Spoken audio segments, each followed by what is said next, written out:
Bienvenidos a este su programa de farándula. Yo soy Marco Antonio Silva y los invito para que nos acompañen durante la próxima media hora. Les hemos preparado un programa muy especial para todos ustedes. Hablaremos de todas aquellas películas que se han llevado varias estatuillas a nivel mundial y que así han sido orgullosamente mexicanas. También les comentaremos sobre la industria del video home, que tanto afectó a nuestro cine nacional. Y por supuesto, un actor que ha sido ícono dentro de nuestra industria es Palillo. Además, nuestro actor invitado para el día de hoy aquí en esta casa maravillosa que es el Museo de Cera es Luis Fernando Peña. Yo soy Marco Antonio Silva y ahora sí, comenzamos.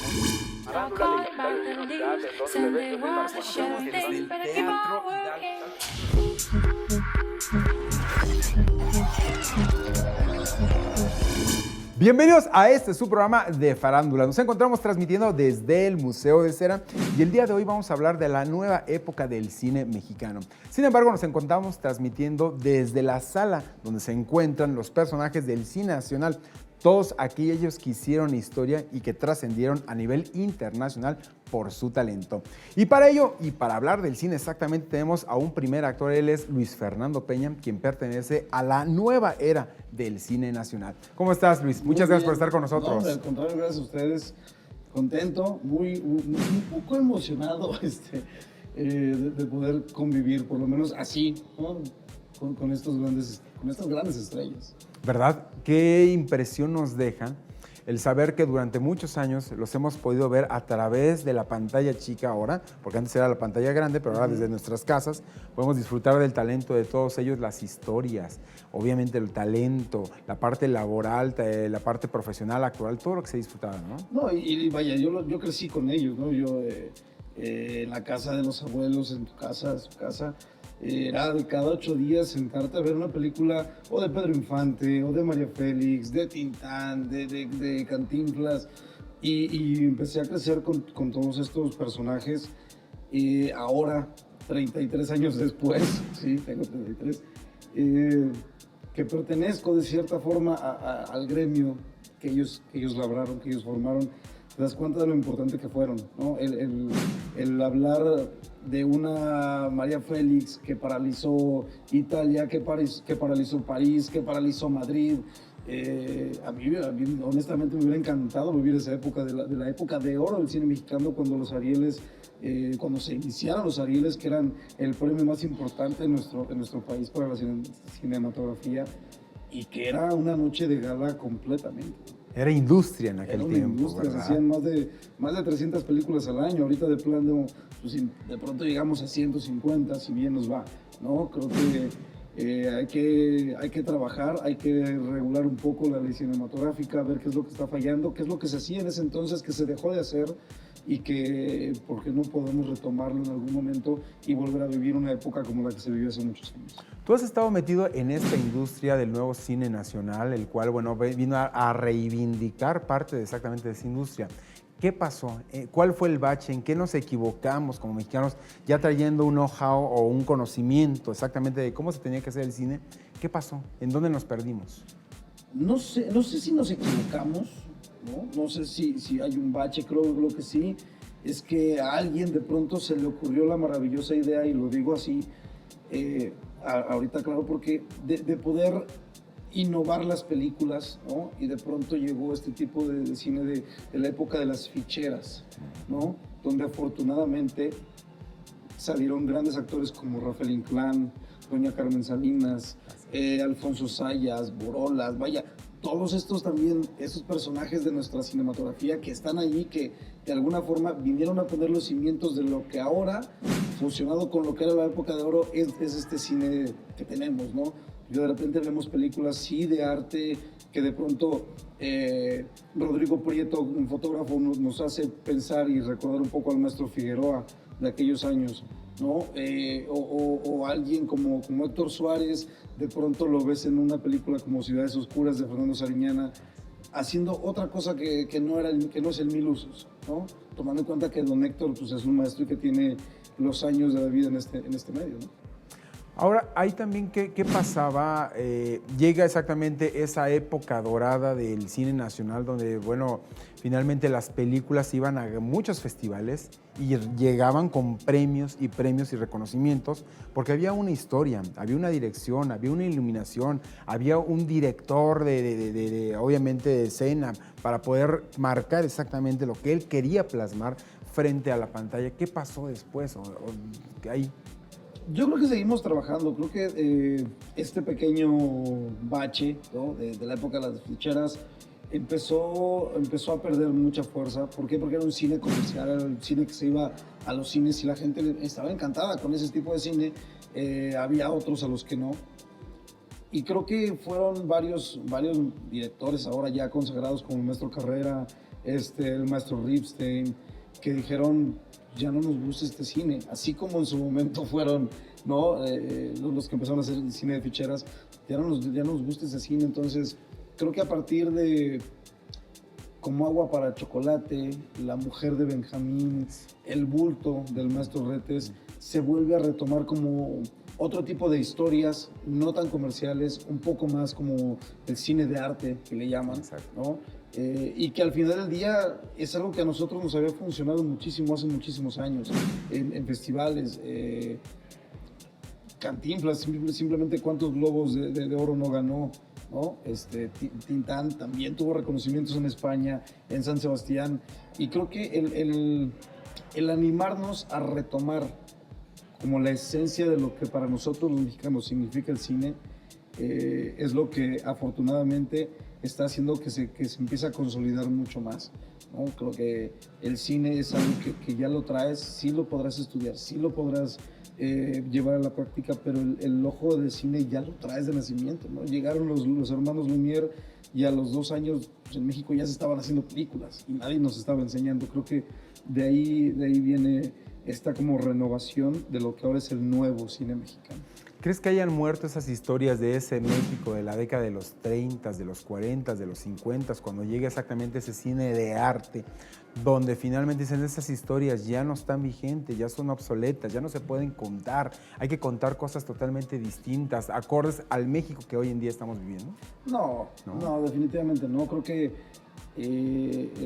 la magia que tiene el cine es poderte transportar a lugares que tal vez nunca conociste o que tal vez nunca vas a conocer. De ahí viene el poder filmar de pronto, no sé, no remakes, pero sí cosas muy parecidas. Algo como Macario, por ejemplo, que es ícono de la cinematografía de aquel entonces. Tizoc se me fue, con La Doña, o con Pedro Infante. Enamorada. De pronto podríamos poder filmar ese tipo de películas. ¿Por qué? Porque México es una gran locación, de pies a cabeza, de frontera a frontera tenemos locaciones increíbles, montañas, volcanes, selvas, que no nos animamos a fotografiarlos. ¿Por qué? No lo sé. Nos estamos yendo, yo siento en lo particular, que nos estamos yendo a la fácil, a quedarnos en locaciones muy citadinas, donde tú lo tienes todo a la mano, y no arriesgarte, no tomar los riesgos que tomaban todos ellos, ¿no? Vete a la sierra de Guadalajara, allá a Talpa, y filma 3-4 meses, ¿no? Creo que de que se puede, se puede. A mí en lo particular me encantaría poder filmar algo así. Creo que sí es complicado, pero al final del día, si te pones a pensar en el espectador, creo que hay mucha nostalgia por lo que ya no está, por lo que vivimos, por lo que vimos, por lo que se nos adelantó. Y creo que poder hacer una película de este tipo, yo creo que podría funcionar increíblemente. Y ahorita que estás hablando de eso, ¿qué te parece si vamos a ver una cápsula que preparamos especialmente para todas las personas que nos están viendo en este momento sobre el cine mexicano? Esta parte del cine mexicano donde, bueno, tuvo su gran auge y fue muy reconocido y ganador de muchísimos premios a nivel internacional por la calidad del mismo. Vamos a ver todos los premios que ha recibido nuestro cine nacional a nivel internacional, sobre todo en la época del cine de oro. Vamos a verlo. El cine mexicano surgió hace 121 años. Llegó aceleradamente solo 12 meses después de su aparición en París. La producción mexicana inició en 1897, cuando se realizó la primera cinta titulada Riña de Hombres en el Zócalo. Luego de la época de oro del cine mexicano, en la última década, sobre todo Alejandro González Iñárritu y Guillermo del Toro han conseguido numerosas nominaciones y Óscares para el cine mexicano, pero también las cintas mexicanas han concursado y ganado premios en festivales como el de Berlín, el de San Sebastián o el de Toronto en Canadá, dando gran prestigio a la industria cinematográfica en México. Y si bien no en todos los casos se han ganado premios, sí hay una gran cantidad de filmes que han estado nominados, como en el caso de Macario, que fue la primer cinta mexicana nominada a Mejor Película Extranjera en 1960, a la que se suman cintas como Amores Perros, El crimen del padre Amaro, El laberinto del fauno, Babel o Beautiful, entre muchas más. Pero también la presencia del cine mexicano en el Festival de Cannes no es una novedad. En la primera edición de Cannes, en 1946, María Candelaria, de Emilio el Indio Fernández, ganó el Grand Prix y el premio a Mejor Fotografía para Gabriel Figueroa. Desde entonces, la cinematografía nacional ha destacado en la Riviera Francesa, por lo que cintas como Ellie, Beautiful, Luz Silenciosa, Viridiana o Los Olvidados fueron premiadas. ¿Y qué decir de 600 millas, que obtuvo el premio a Mejor Ópera Prima en el Festival de Berlín? Fue nominada al Oscar como Mejor Película Extranjera y también participó en los Premios Fénix y el Festival de San Sebastián. De Farándula, Berenice Ortiz. Ya estamos de regreso en este subprograma de Farándula y tenemos como invitado muy especial el día de hoy a Luis Fernando Peña, que es actor de cine. Ahí hizo realmente la parte importante de su carrera, la ha hecho en cine, se ha diversificado en teatro y también televisión, pero sin embargo, bueno, como todo el mundo lo conoce por la parte del cine, ¿verdad? Así es, amigo. Oye, pues yo quería preguntarte también otra cosa y quiero preguntarte sobre todo, desde tu punto de vista y desde tu perspectiva, ¿cuáles han sido las mejores películas que se han producido en la época o en la década del nuevo cine mexicano y por qué, de las que tú has visto y consideras que son unas verdaderas joyas? Híjole, creo que el hablar de cuál es la mejor sí sería como muy complicado. Creo que en los últimos 5 o 6 años se han hecho muy buenas películas, Ha habido también unas que son muy malas, ¿no? Ha habido otras que son muy comerciales y que a la gente le encantan. Creo que sin duda hay una que Ellie, ¿no? Creo que para mí creo que es una de las mejores. Llegó sin hacer mucho ruido a Cannes, ganó, ¿no? Y creo que fue cuando la presentaron aquí en México, desgraciadamente no funcionó tanto. Eso es algo que a mí de pronto me descontrola mucho. ¿Cómo es posible que nosotros, hablando como espectador, de pronto, digas, es que ¿por qué no tenemos películas nuevas? Algo que no sea de violencia y algo que no sea tal. Sí. Y cuando llegan este tipo de películas, terminan en la cineteca y el que las vio y el que no, pues hay que contrate algo para verlas, ¿no? Creo que eso es lo complicado, lo contradictorio del tema. Creo que la gente tiene que enfocarse más en lo que realmente se está haciendo con el cine nacional. Hubo un tiempo con El Infierno, con La Ley de Herodes, que de pronto eran todas estas sátiras políticas, ¿no? La Dictadura Perfecta también. Y creo que en los últimos años se ha dejado un poco de hacer ese tipo de cine. Se está haciendo otro tipo de cosas, mucho más comercial, que creo que está perfecto, el acercar a la gente a los cines, el volver a traerlos, ¿no? Y creo que algunos de los que lo han hecho increíblemente. Marta, por ejemplo, ¿no? Marta Gareda se enfocó en hacer películas de ese tipo, fresitas, bonitas, y está metiendo a la gente al cine. Y eso es lo que al final del día nos interesa a todos, ¿no? Yo he escuchado comentarios acerca de que es que cómo pueden hacer este tipo de cine. Ven la sala, o sea, la sala, eso es lo que queremos al final del día. Para que nosotros podamos tener una industria, necesitamos que la gente vaya a las salas. Sin modificar la ley cinematográfica y entender que uno como productor se queda el 10%, el 0.01%, vaya, te quedas 10 centavos de lo que tú pagas en el boleto de cine. Entonces, para poderlo recuperar... ¿Cuántas personas tienen que entrar? Tenían que estar abarrotadas las salas todos los días. Tienes que pasar lo mínimo 2 meses para empezar a ver ganancias, ¿no? Entonces sí necesitamos invitar a la gente, se tiene que modificar la ley cinematográfica, es algo que yo siempre he dicho, hay que modificarla, no puede ser que el exhibidor gane más que un productor, eso es increíble y es el único país en Latinoamérica donde pasa, ¿no? ¿Y qué ha pasado en ese proceso? ¿Por qué no se ha modificado la ley? Creo que hay muchos intereses de por medio al final del día, ¿no? Si no por algo se hubiera modificado cuando el maestro de Benalcázar levantó la voz, se hubiera modificado cuando en su momento también varios directores, el maestro Ripstein, el maestro Carrera, levantaron la voz. Creo que hay muchos intereses de por medio por parte de las cadenas que exhiben el cine nacional, ¿no? Es un negocio, se entiende al final del día, pero también hay que entender que nosotros no podemos tener una industria si no hay una renovación de todo eso, ¿no? De todos estos cimientos. La gente pedía a gritos historias nuevas, las historias están. Pedía a gritos actores nuevos. Egresan casi 400 actores nuevos de todas las escuelas de actuación al año. Entonces, ahí están. Ahora lo que nos hace falta es dinero para generar películas. Oye, entonces, ahorita por lo que tú estás hablando, se ha complicado mucho el poder hacer la modificación, poder llegar a los legisladores, que los legisladores estudien el caso, pues obviamente a conciencia, que vean que los productores siguen sin ganar y por consiguiente, obviamente, sigue sin generarse una verdadera industria dentro del cine porque no hay ganancias, y si no hay ganancias, ¿cómo levantas un proyecto? Exacto, digo, al final del día ahora con la 226, ajá, ¿no? Ya apoyo. Ahora ya el apoyo de iniciativa privada, Claro. Tuvieron que modificar esa parte para que iniciativa privada pudiera Meterle apoyar dinero. de alguna manera también, no deducir esos impuestos, ¿no? Vaya, sí está muy bien armado eso, pero ahora lo que necesitamos es que los productores tengan las casas productoras que todos estos monstruos tenían en su momento y poder generar no 150 ni 200, ¿por qué no 300 películas al año? Hubo también una etapa del cine nacional que sigue, ¿no? Lo que le llaman los videohomes, los videos caseros, que de pronto pues, son de echar balazos y de narcos y demás. Es una variante de nuestro cine que al final del día existe, nadie lo puede negar, ¿no?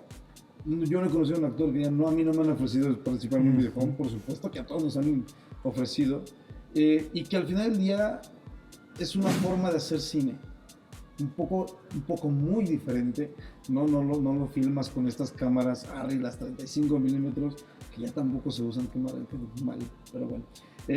Vamos evolucionando. Vamos evolucionando y hay que adaptarlo. Así ¿no? es. Pero al final del día es una forma de hacer cine, y creo que se han venido haciendo una renovación dentro de lo que es esta parte del videohome también, ¿no? El darle más calidad, porque al final del día pues, ya se transmite en televisión, Claro. ¿no? En canales de paga en Estados Unidos, en México, ya lo transmiten, entonces la gente está pagando de alguna manera, y si a mí no me gusta por lo que estoy pagando, pues le cambio, ¿no? Y eso a ti, el exhibidor, te exige a modificar el control de calidad. Ahora, el videohome vino también a destruir la industria del cine también, una parte. De alguna manera al principio, sí, por supuesto. No pagaban los impuestos, no pagaban los permisos. Sindicato. El sindicato, por supuesto, no entraba la ANDA, no nada más la ANDA, ¿no? No entraba la ANDA, no entraba todos los sindicatos de los técnicos. Era como muy clandestino, como muy underground el asunto, ¿no? Que hasta la fecha de pronto lo sigue siendo. Hay unos que sí, ya les vale, sí, en plena Colonia Roma están filmando, ¿no? Pero bueno. Y de alguna manera vino como a poner la semillita que empezó a podrir todo lo que estaba alrededor, ¿no? Vamos a hacer cine rápido, efectivo, lo vamos a vender, no nos vamos a gastar mucho y vamos a ganar más, órale, ¿no? Y fue quitando como todo este proceso de la preproducción, de vamos a preparar el guión, los tratamientos, las lecturas, bla, bla, todo el proceso que realmente para levantar una película, si bien te va, si tienes los recursos, la levantas en 2-3 años. Un videojuego lo levantas en 3 años. Sí, cuando menos. Nosotros, yo estoy preparando una película, llevo 1 año con pláticas con gente del gobierno del Estado de México, con pláticas con iniciativa privada, pues para ver por dónde caen los pesos, y es un estilo de afloja, tarda, y una vez que aflojan el dinero, pues viene todo el proceso de los permisos y demás, que es muy complicado, ¿no? La preproducción. No es tan fácil. Exacto. Luis Fernando Peña, ¿qué te parece si vamos a ver exactamente y a pues ubicarnos en esta época del videohome, donde gran parte de este material se distribuía y lo consumía de manera directa la Unión Americana? ¿Quieres saber exactamente quiénes fueron las reinas del videohome? Entre ellas nuestra queridísima Lina Santos. Chequen esto.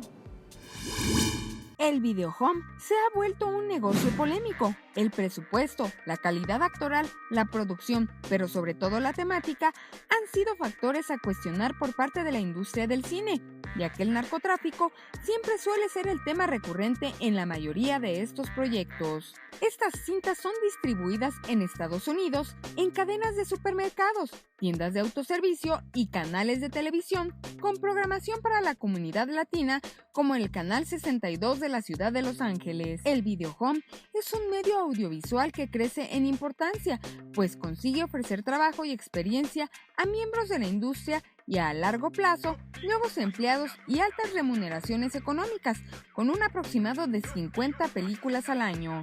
El videohome también aborda historias de ficción y otros temas. Sin embargo, ha sido el narcotráfico el que ha puesto de nueva cuenta a este género como una de las mejores oportunidades para el cine mexicano de llegar a diferente tipo de auditorio, además de reconocer el trabajo de gente de experiencia o dar la posibilidad a nuevo talento de sobresalir como parte de las apenas 7 compañías dedicadas al videohome.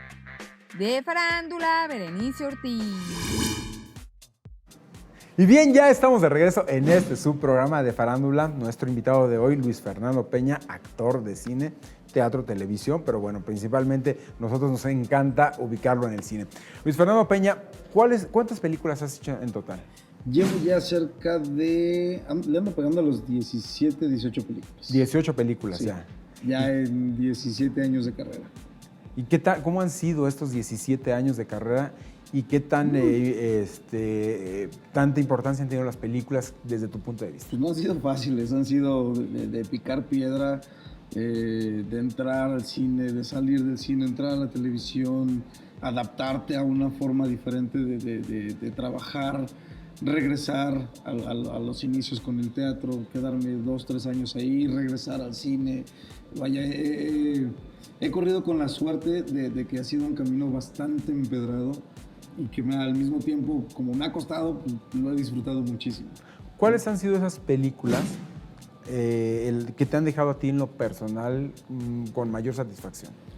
Hay 4 películas que yo he realizado que sin duda las tengo ahí, en un nichito, ¿no?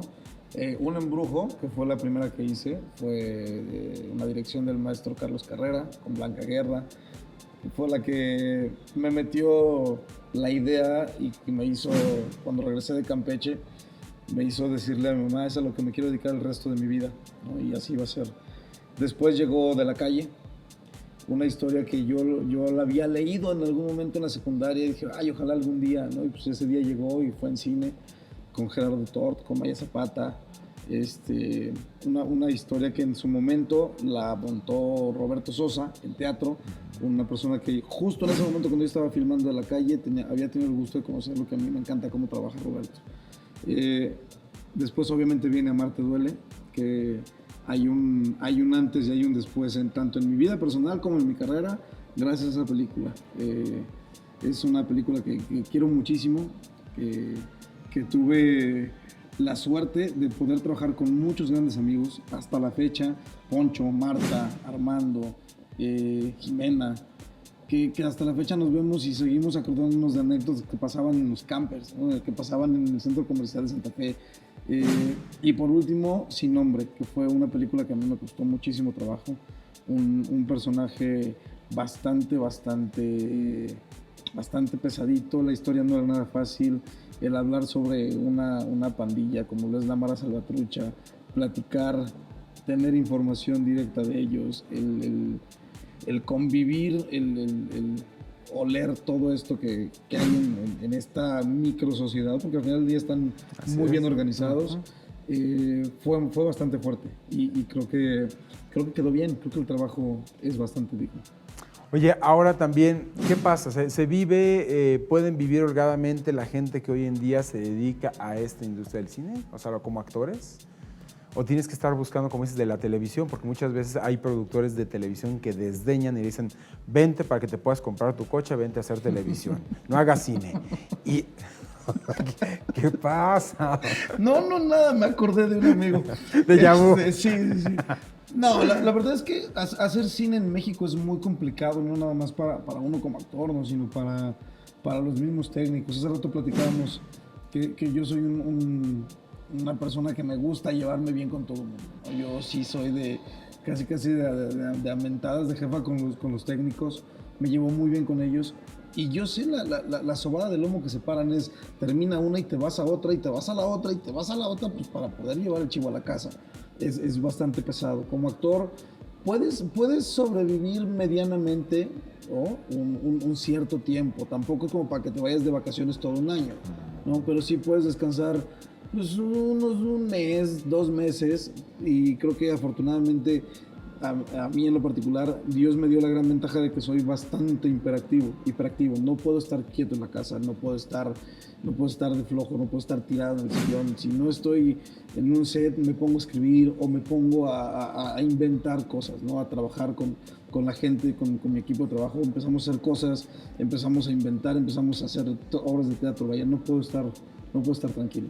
Recuerdo que incluso en una entrevista que le hice hace un par de años a Demián Bichir, aquella ocasión hacía su planteamiento, decía, yo ya no quería regresar a la televisión, yo ya no quería regresar a hacer telenovelas, pero nada más de ver esa casa que tenía que pagar para ya no le deberle al banco, decidí doblar las manos y entrar en un proyecto que me iba a someter 8 meses de mi vida, pero para poder pagar ese proyecto. ¿Es cierto? Sí, exacto. Yo hago televisión. Es que muchos compañeros, por ejemplo, me dicen, es que ¿por qué haces televisión? No hagas televisión. Pues porque quiero hacer teatro y porque tengo que mantener a mi familia, ¿no? Para yo poder hacer teatro, darme mis gustos, porque es mi lujo, el poder decir, estoy haciendo teatro, es darme mi lujo, ¿no? Tengo que hacer televisión pues, para tener un dinerito guardado, mientras porque el teatro sí lo haces por amor al arte en este país, ¿no? Entonces, sí, cada vez que volteas y ves la cartera, dices, China, hay que llevar para la leche, para los pañales, para esto, para aquello, la gasolina que cada vez está más cara, la renta, la luz, el teléfono, el internet. No, sí acepto hacer novelas, ¿no? Entonces, sí, pero tampoco soy un actor que esté casado con ninguno de los tres, de las 3 raíces, ¿no? De la actuación, televisión, cine, teatro. No estoy casado, me gusta actuar, a mí donde me llamen, me paro. Simple y sencillamente creo que... a mí en lo particular, si hay algo que me encanta es el teatro, si hay algo que me vuelve loco es el cine, si hay algo que lo hago para poder hacer los otros dos y poder ser un poco más feliz, es la televisión. Pero no reniegas de la televisión. No, para nada. Yo he hecho televisión, he hecho 5 novelas que me ha ido bastante bien, ¿no? Así es, la prueba es que puedo seguir haciendo teatro y he empezado a producir teatro gracias a ellas, ¿no? Luis Fernando Peña, pues te agradecemos en el alma que nos hayas acompañado, No, que hayamos hablado exactamente de este mundo fabuloso Es una que chulada. es el cine, ¿verdad? Es mágico. Trasladarnos a situaciones, historias, personajes, ¿no? Te agradecemos en el alma, muchísimas gracias, Luis No, Fernando. al contrario, gracias a todos. Y bien, yo soy Marco Antonio Silva, los espero en la próxima emisión de su programa de farándula. Hasta la próxima. Send me what to show, they better keep on working.